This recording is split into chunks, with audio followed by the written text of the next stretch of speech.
Once upon a time, in a faraway land, lived a beautiful queen. She yearned for a child with skin as white as snow, lips as red as blood, and hair as black as ebony. Her wish was granted, and Snow White was born. But sadly, the good queen soon passed away, and the king, lonely, took a new wife. This new queen was beautiful, but vain and cruel. She possessed a magical mirror that told her who was the fairest in the land. Mirror, mirror on the wall, who is the fairest of them all? My queen, you are fair, it is true, but Snow White is 1,000 times fairer than you. Year after year, the mirror gave the same answer, filling the queen's heart with bitter envy. Snow White, unaware of the queen's hatred, grew into a kind and gentle young woman. One day, unable to bear the truth any longer, the evil queen summoned her most loyal huntsman. Take Snow White far into the forest. Leave her there where she can never find her way back. The kind huntsman, with a heavy heart, led Snow White into the darkest part of the enchanted forest. Run, Snow White! Run away and never return! The queen, she means to harm you. Terrified, Snow White fled deeper and deeper into the forest, until she was completely lost.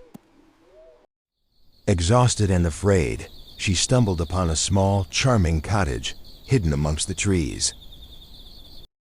Oh, what a strange little house. I wonder who lives here. She entered, finding 7 tiny chairs, 7 tiny beds, and a table set for 7. It was terribly untidy. Oh my, it's such a mess. I'll clean it all up. Perhaps whoever lives here will let me stay. I whistle while I work, so merrily I clean. After a long day of cleaning, Snow White was exhausted. She found 7 tiny beds upstairs and, pushing them together, fell into a deep sleep. Meanwhile, deep in the diamond mine, the 7 dwarfs were finishing their day's work. Hi ho, it's home from work we go. When they arrived home, they noticed something was different. Someone's been in our house. I smell trouble. My bed. Someone's been sleeping in my bed.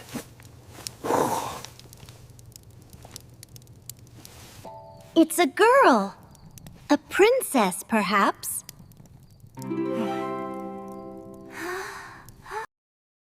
Snow White awoke to find 7 pairs of eyes staring at her.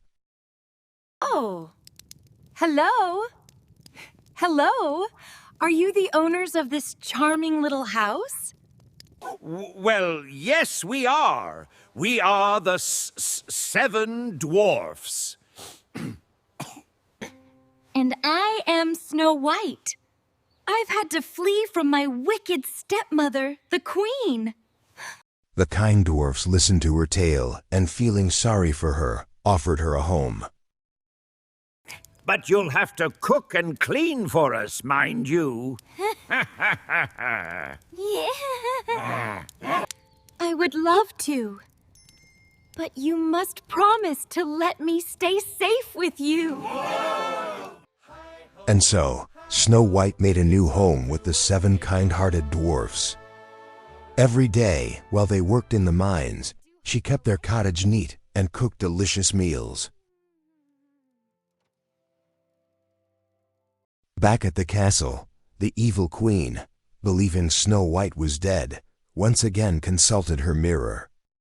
Mirror, mirror on the wall, who is the fairest of them all? My queen, you are fair, it is true, but in the cottage of the 7 dwarfs, Snow White is 1,000 times fairer than you. Enraged, the queen vowed to destroy Snow White herself. Mwah! She descended into her secret laboratory, where she brewed a deadly poison. With a wicked spell, she transformed herself into an old, ugly peddler woman. She placed the poison into a beautiful red apple, knowing Snow White's love for fruit. The next morning, the dwarfs warned Snow White to be careful and not to let anyone into the cottage while they were away. No strangers, do you understand? No one must enter. Don't worry, my dear friends. I'll be perfectly safe. But the evil queen, disguised as the old peddler woman, was already on her way. She approached the cottage, calling out in a frail, old voice. Is anybody home? Good day, my pretty. Would you care for a lovely juice apple? Oh, no, I shouldn't. My friends warned me not to let anyone in. Just a taste from the kind old woman who offers her wares from the road. Just one bite.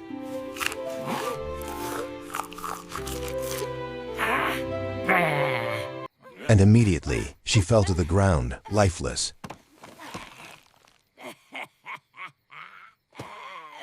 Now I am the fairest of them all.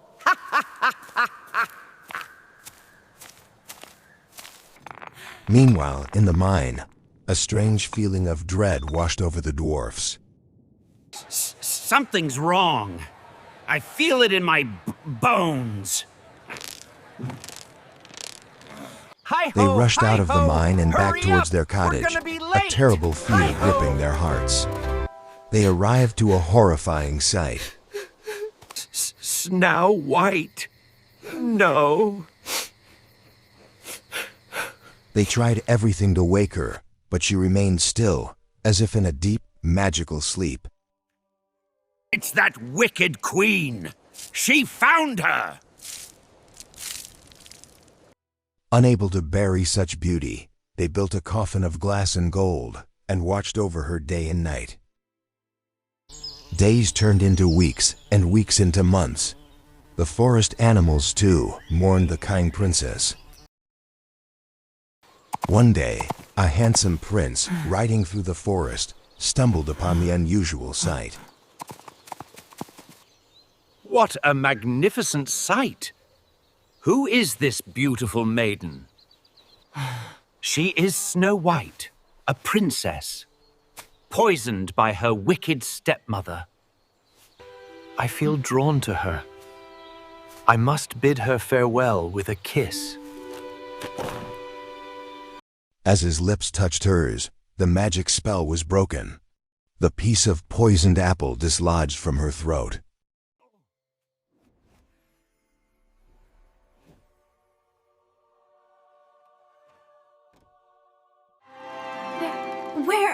Where am I?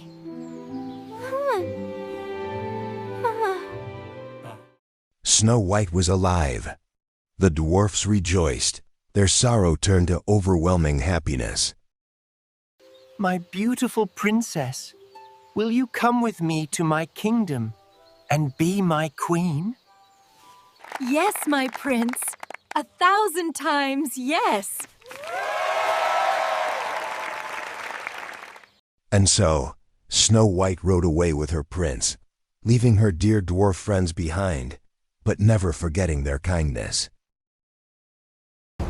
Back at the castle, the evil queen, furious at the mirror's latest revelation, fled into the forest.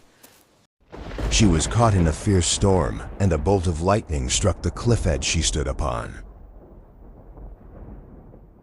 And that was the end of the wicked queen. Snow White and her prince were married in a grand ceremony, and she became a beloved queen. She ruled with kindness and justice, always remembering her loyal dwarf friends. And they all lived happily ever after, their days filled with joy, peace, and the enduring love they had finally found.